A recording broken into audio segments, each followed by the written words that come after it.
जय हिंद बच्चों। आज हम लोग कंटिन्यूटी के फर्स्ट एक्सरसाइज 5.1 के कुछ क्वेश्चंस को लेकर के यहाँ पर उपस्थित हैं डिस्कशन के लिए। तो question number 6 to 13, question number 6 to 13 में हमारे पास कुछ क्वेश्चंस हैं जिसमें हमें कहा गया है discuss the points of discontinuity. आप अगर ऑब्जर्व करेंगे 5.1 एनसीईआरटी के 6 to 13 क्वेश्चन में, तो मैक्सिमम क्वेश्चंस जो है वो पॉलिनोमियल फंक्शंस, पॉलिनोमियल एक्सप्रेशंस हैं। तो पॉलिनोमियल एक्सप्रेशंस हमेशा कंटिन्यूअस होते हैं, तो इसीलिए उनमें बहुत ज़्यादा दिक्कत नहीं है। हमें जो कंसिडर करना है, कुछ क्वेश्चंस मैंने उसमें से सेलेक्ट किया 6 to 13 में। तो उसमें से फर्स्ट क्वेश्चन हम लोग देखते हैं 7th क्वेश्चन। 7th क्वेश्चन ये कह रहा है f(x) = mod x plus 3 if x is less than -3, minus 2x if x is between -3 and 3, and 6x plus 2 if x is greater than or equal to 3। तो यहाँ पर modulus function के definition की requirement है। तो modulus function का definition जब हम यूज करेंगे तो when x is less than 0 mod x is minus x। यहाँ पर x less than -3 है, तो therefore mod x will be equals to minus x। तो हमने इसको फंक्शन के डेफिनेशन को रीराइट कर लिया है।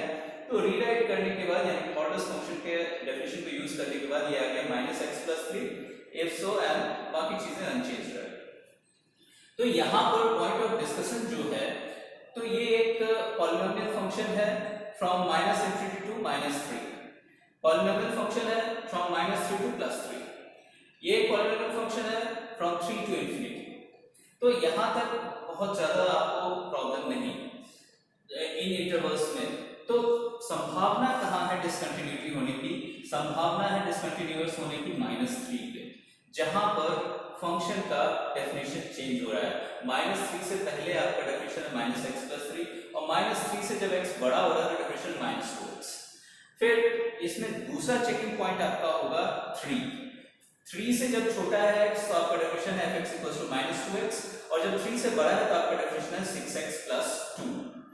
तो हम यहाँ पहले जो चेकिंग कर रहे हैं हम x = -3 चेक कर रहे हैं। तो हमारे पास LHL आ जाएगा। LHL is limit x tends to -3 minus fx। ये नोटेशन है। यहाँ x -3 को अप्रोच कर रहा है फ्रॉम लेफ्ट हैंड साइड, मतलब -3 से स्मॉलर वैल्यू। तो हम x की जगह पुट कर रहे हैं -3 minus h। -3 minus h हमने पुट किया, तो -3 minus h मतलब -3 से छोटा, यानी कि ये फर्स्ट डेफिनेशन यहाँ पे यूज होगा। यहाँ f(x) = -x plus 3 है, fy -y plus 3 होगा, तो f of -3 minus h minus of -3 minus h plus 3 होगा। तो इसको जब आप डेफिनेशन यूज कर रहे हो तो आपके पास जो आंसर आएगा, माइनस ब्रैकेट ओपन करने के बाद minus plus +3 plus h plus 3।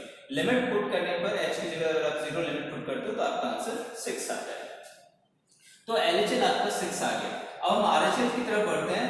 RHL limit x tends to -3 plus fx अगर हम ले रहे हैं, तो -3 प्लस कहने का मतलब हुआ नंबर लाइन पे हम -3 को अप्रोच कर रहे हैं from right hand side, from larger value therefore -3 plus h। x की जगह हमने पुट किया -3 plus h। It is greater than -3, तो इन तीन में से कौन सा डेफिनेशन यूज होना चाहिए आप सोचिए और बताइए। तो मेरे समझ से -3 से ग्रेटर वैल्यू है तो डेफिनेशन ये यूज होना चाहिए, because in this case x is greater than -3 -2x। तो हम यहाँ पर x की जगह पे पुट कर रहे हैं -3 plus h। fx is -2x, fy is -2y, f of -3 plus h is -2 into -3 plus h। जब हम ब्रैकेट्स ओपन करेंगे तो +6 -2h, और जब लिमिट पुट करेंगे तो ये क्वांटिटी 0 हो जाएगी और आपका RHL का आंसर आ गया 6। इसके बाद f of -3 हम इवैल्यूएट करना चाहेंगे। f of -3 इवैल्यूएट करने के लिए x = -3 पे आपका फर्स्ट डेफिनेशन एप्लीकेबल है, तो फर्स्ट डेफिनेशन यूज करेंगे। तो -3 + 3 = 6। तो ये आपके पास ये फंक्शन जो है कंटिन्यूअस आ गया एट x = 3। दूसरा जो पॉइंट है जहां पर हम इसे चेक करना है, दैट इज x = +3 पे। बच्चों अब हम x = 3 पे आगे बढ़ते हैं। तो x = 3 जब हम पुट करते हैं तो हमारे पास LHL में आता है limit x tends to 3 minus, तो that means x is approaching to 3 from left hand side from a smaller value, तो x की जगह हम 3 से छोटी वैल्यू पुट करेंगे, देयरफॉर x की जगह हमारे पास आ जाएगा 3 minus h and limit h tends to 0। 3 से छोटी वैल्यू तो 3 से स्मॉलर वैल्यू है यहाँ पर, तो कौन सा डेफिनेशन यूज होगा, फर्स्ट, सेकंड या थर्ड, तो आपका आंसर निश्चित रूप से सेकंड आएगा। तो यहाँ पर सेकंड डेफिनेशन है fx equals to -2x, that means fy is -2y, तो f of 3 minus h is -2 into 3 minus h, that on opening the bracket you will getting -6 plus 2h and limit put करने के बाद आपके पास answer आ रहा है -6। अब हम RHL evaluate करते हैं, limit x tends to 3 plus fx, तो यहाँ x को 3 को अप्रोच कर रहा है from right hand side, therefore 3 plus h and 3 plus h मतलब मोर देन 3 यानी कि ये केस है, थर्ड केस है, यहाँ पर हम x की जगह 3 plus h पुट करते हैं, तो हमारे पास आता है 6 into 3 plus h plus 2, तो when after opening the bracket you are getting 18 plus 6h plus 2 and after putting the limit h tends to 0 आपको मिल रहा है 18 plus 2 is 20। तो नेक्स्ट है आपका f3 की वैल्यू क्या है, तो f3 की वैल्यू हमारे पास है, f3 की वैल्यू निकालने के लिए हम देखेंगे कौन सा डेफिनेशन यूज करें। एट x इक्वल्स टू 3 हमारे पास ये डेफिनेशन है 6x plus 2, तो हम ये डेफिनेशन यूज करते हैं, तो you are getting 6 into 3 plus 2 that is equals to 20। तो आप देख पा रहे हैं कि RHL और f3 इक्वल है लेकिन LHL उसके इक्वल नहीं है, तो आप कंक्लूड करेंगे जबकि कंटीन्यूअस होने के लिए तीनों का इक्वल होना जरूरी है, तो यहां पर आप कंक्लूड करेंगे f is discontinuous at x equals to 3। ये तो इस क्वेश्चन में आपने पॉइंट ऑफ डिसकंटिन्यूटी निकाल लिया। अब हमारा दूसरा क्वेश्चन जो है वो है क्वेश्चन नंबर 8 सेम एक्सरसाइज का, और क्वेश्चन नंबर 8 में आपके पास fx का डेफिनेशन, fx को इस तरह से डिफाइन किया गया है, mod x upon x if x is not equals to 0 and fx equals to 0 if x equals to 0।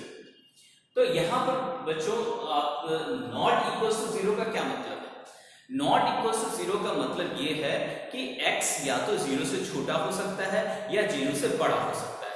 तो हम फर्स्ट केस लेते हैं x less than 0, x less than 0 जब होता है तो mod x equals to -x होता है, तो हमने mod x की जगह -x पुट किया, -x upon x हमारे पास -1 आंसर आ गया। फिर x equals to 0 पे ये 0 गिवन है, हमने वो यूज कर लिया। जब x greater than 0 होता है उस केस में mod x की वैल्यू +x होती है, तो हमने mod x की जगह पर यहाँ पे +x पुट किया, तो x upon x हमारे पास 1 आ गया। तो हमने इस फंक्शन को एक बार फिर से डिफाइन करके लिख लिया। अब आप देख सकते हो कि 0 के अबाउट इस फंक्शन का डेफिनेशन चेंज हो रहा है, 0 के पहले भी ये कांस्टेंट फंक्शन है, 0 के बाद भी ये कांस्टेंट फंक्शन है, तो उधर डिसकंटिन्यूअस होने का कोई चांस नहीं है। अगर ये डिसकंटिन्यूअस होगा तो सिर्फ 0 पे होगा, तो हम 0 पे LHL RHL एंड f0 की इवैल्यूएट करेंगे। तो सबसे पहले LHL इवैल्यूएट करते हैं, रिप्रेजेंटेशन है इसका limit x tends to 0 minus fx, मतलब x 0 को अप्रोच कर रहा है on the number line from left hand side, तो x की जगह हम पुट कर रहे हैं 0 minus h, limit h tends to 0 f of 0 minus h, fx is जब 0 से छोटा है, x जब 0 से छोटा है उस केस में fx जो है -1 के इक्वल है, तो f of 0 माइनस h जो है -1 के इक्वल आएगा, तो f of 0 माइनस 1 की जगह पे हमने -1 पुट किया, ये लिमिट सब्स्टिट्यूशन के बाद हमारे पास -1 आ गया। अब बारी है RHL, RHL हम इवैल्यूएट कर रहे हैं, तो RHL का रिप्रेजेंटेशन है limit x tends to 0 plus fx, मतलब हम 0 को अप्रोच कर रहे हैं from right hand side from larger value, इसे हम लिख सकते हैं x की जगह 0 plus h, limit h tends to 0 f of 0 plus h, 0 plus h means this is a value larger than 0, 0 plus h larger than 0 मतलब ये third case है आपका, इस केस में fx इक्वल्स टू 1 है, तो इसीलिए हमने f of 0 प्लस h को हटा के 1 लिखा। अब यहाँ लिमिट पुट करने पे आपको आंसर 1 आ रहा है, बिकॉज यहाँ पर h का कोई टर्म नहीं है, इसे लिमिट पुट करने के लिए हमारे पास कुछ है नहीं, और f of 0 जब आप इवैल्यूएट करते हैं तो at x equals to 0 fx is 0, सो आपके पास 0 आता है, तो LHL RHL and f0 तीनों ही चीजें आपकी डिफरेंट है, इसीलिए ये फंक्शन जो है 0 पे डिसकंटिन्यूअस है। तो इस 8 क्वेश्चन का भी पॉइंट ऑफ डिसकंटिन्यूटी हमें मिल गया है। बच्चों अब नेक्स्ट क्वेश्चन जो हमने लिया है क्वेश्चन नंबर 17 है आपका। क्वेश्चन नंबर 17 आप देखें बुक में, तो क्वेश्चन नंबर 17 में आपको दिया गया है एक फंक्शन जो है, ये डिफरेंट टाइप ऑफ क्वेश्चंस है।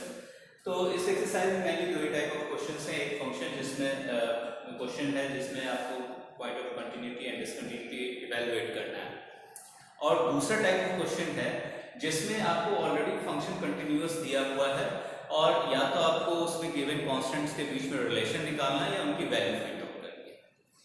तो ये दूसरे टाइप का क्वेश्चन है। ये fx दिया हुआ है कि इस तरह से डिफाइंड है and it is given that f is continuous at x equals to 3। if f is continuous at x equals to 3 तब हमारे पास ये आउटकम्स हैं, that is left hand limit at x equals to 3 and right hand limit at x equals to 3 and the value of the function at x equals to 3, all three should be equal, तभी function continuous है। और continuous है तो ये निश्चित रूप से होगा। तो ये है हमारे पास, ये इक्वेशंस गिवन है, ये हमारे पास गिवन है। अब हम यहाँ पर एलएचएल इवैल्यूएट करते हैं। एलएचएल हमारा आ गया limit x tends to 3 minus fx। x की जगह हम वैल्यू पुट कर रहे हैं, x को हम अप्रोच कर रहे हैं from left hand side of the number line, therefore x की जगह 3 माइनस h हमने पुट किया and h is approaching to 0। 3 minus h means less than 3। If x is less than 3, then आप देखो आपके पास डेफिनेशन है fx equals to ax plus 1. That means fy will be ay plus 1, fz will be az plus 1. तो यहाँ f3 minus h जो होगा a into 3 minus h plus 1 होगा। a into 3 minus h plus 1, इस bracket को open करने पर आपके पास आएगा 3 into a minus ah plus 1। अगर आप लिमिट पुट करते हो h tends to 0 तो आपके पास आ जाएगा 3a plus 1। फिर आप RHL इवैल्यूएट करते हैं, limit x tends to 3 plus fx, that is equals to limit h tends to 0 3 plus h, because हम x को राइट हैंड साइड से अप्रोच कर रहे हैं, therefore x की जगह हम 3 plus h सब्स्टिट्यूट कर रहे हैं, h tending to 0। 3 से plus h is more than 3, it is more than 3, so हमारे पास डेफिनेशन सेकंड वाला आएगा bx plus 3। तो fx is bx plus 3, fy is by plus 3, so f of 3 plus h is b into 3 plus h plus 3। अब जब हम ये brackets open कर ले रहे हैं तो हमारे पास ये वैल्यू आ रही है and after putting the limit हमारे पास आ रहा है 3b plus 3। फिर हम f3 इवैल्यूएट करते हैं। f3 यानी x equals to 3 पे हमारे पास फर्स्ट डेफिनेशन है ax plus 1। तो ax plus 1 अगर हम लगाते हैं तो fx is ax plus 1, तो f3 is a into 3 plus 1, that is 3a plus 1। तो आप यहाँ पर नोटिस कर सकते हो बच्चों कि LHL और F3 दोनों का वैल्यू सेम आया, क्योंकि दोनों के केस में डेफिनेशन सेम था। आपके पास इन तीन चीजें इक्वल दी हुई हैं, इससे आप दो डिफरेंट इक्वेशंस बना सकते थे, लेकिन आपका LHL और F3 अगर सेम वैल्यू दे रहा है तो आपका एक ही इक्वेशन बनेगा। तो आप चाहो तो इसे इग्नोर कर सकते हो, LHL आप इवैल्यूएट नहीं करोगे तो भी आप इसके आंसर तक पहुंच सकते हो। आप इस इक्वेशन को लिखो और इसमें सिर्फ इन दोनों की वैल्यू सब्स्टिट्यूट करो। तो आप इन दोनों की वैल्यू जब सब्स्टिट्यूट करते हो, limit x tends to 3 plus fx यानी कि RHL और f3, तो RHL की वैल्यू आपके पास है 3b plus 3, हमने यहाँ पे पुट किया, और f3 की वैल्यू है हमारे पास 3a plus 1, वो भी पुट किया। फिर हमारे पास फाइनली निकल करके जो इन दोनों को कैलकुलेट करने के बाद जो रिलेशन आया है that is b minus a equals to -2/3। ये आप इवैल्यूएट कर सकते हो and this is your final answer in this case. चलो आज चलते चलते एक लास्ट क्वेश्चन हम डिस्कस करते हैं, क्वेश्चन नंबर 23। इस क्वेश्चन में fx इक्वल्स टू हमारे पास है sin x upon x if x is less than 0 and x plus 1 if x is greater than equal to 0। सो हम इसे 0 पे कंटिन्यूअस प्रूफ या डिसकंटिन्यूटी हम चेक करने वाले हैं। तो हम इसे f0 सबसे पहले इवैल्यूएट कर देते हैं, क्योंकि 0 पे कंटिन्यूअस होने के लिए इसका डेफिनेशन चेंज हो रहा है, तो LHL, RHL एंड f0 तीनों आपस में इक्वल होने चाहिए। तो हमने सबसे पहले f0 इवैल्यूएट किया, एट x इक्वल्स टू 0 हमारे पास डेफिनेशन है x plus 1, fx equals to x plus 1, तो f0 आ जाएगा 0 plus 1 that is 1। At x equals to 0 हम LHL इवैल्यूएट कर रहे हैं, तो LHL मतलब x we are approaching to x from left hand side, तो limit x tends to 0 minus fx, ये इसका नोटेशन है। लेफ्ट हैंड साइड से अप्रोच कर रहे हैं, इसलिए हम x की जगह 0 माइनस एच सब्स्टिट्यूट कर रहे हैं। तो 0 माइनस एच मतलब लेस देन 0। लेस देन 0 के केस में आपका फर्स्ट डेफिनेशन एप्लीकेबल है, fx is sin x by x, fy will be sin y by y। तो f of 0 minus h is sin of 0 minus h upon 0 minus h। यहाँ पे हमने sin of 0 minus theta जो होता है हमारा that is minus sin theta होता है, इसलिए sin of 0 minus h को हमने minus sin h लिखा और 0 minus h को minus h लिख सकते हैं। ये माइनस और माइनस कैंसिल हो गया। फिर हमारे पास एक फॉर्मूला है limit x tends to 0 sin x by x is equals to 1। तो इस फॉर्मूला को यूज करते हुए ये वैल्यू जो है हमारे पास 1 आ गई। फिर हम RHL इवैल्यूएट कर रहे हैं, that is limit x tends to 0 plus fx, यानी कि x is approaching to 0 through a larger value. तो हम 0 से ग्रेटर वैल्यू इसमें हम सब्स्टिट्यूट करेंगे, तो अगर x 0 से बड़ा है in that case fx equals to x plus 1। So यहां पर हम x की जगह 0 प्लस h पुट कर रहे हैं, तो हमारे पास आ रहा है limit h tends to 0 0 plus h plus 1। ये वैल्यू जो है हमारी वो लिमिट पुट करने के बाद 1 आ जा रही है। फिर हमारे पास f01 है, LHL हमने इवैल्यूएट किया वो 1 आया, RHL हमने इवैल्यूएट किया वो भी 1 आया। तो हमारे पास है लिमिट x टेंड्स टू 0 है minus fx equals to limit x tends to 0 plus fx equals to f0, that means LHL equals to RHL equals to f0। Therefore we can conclude it is continuous function at x equals to 0। बच्चों मुझे उम्मीद है कि ये आपके लिए काफ़ी helpful रहा होगा, तो आप इसे जो भी आपके डाउट्स हैं इसमें आप ज़रूर मेंशन करें, आप पूछें ज़रूर। थैंक यू सो मच बच्चों, मिलते हैं फिर।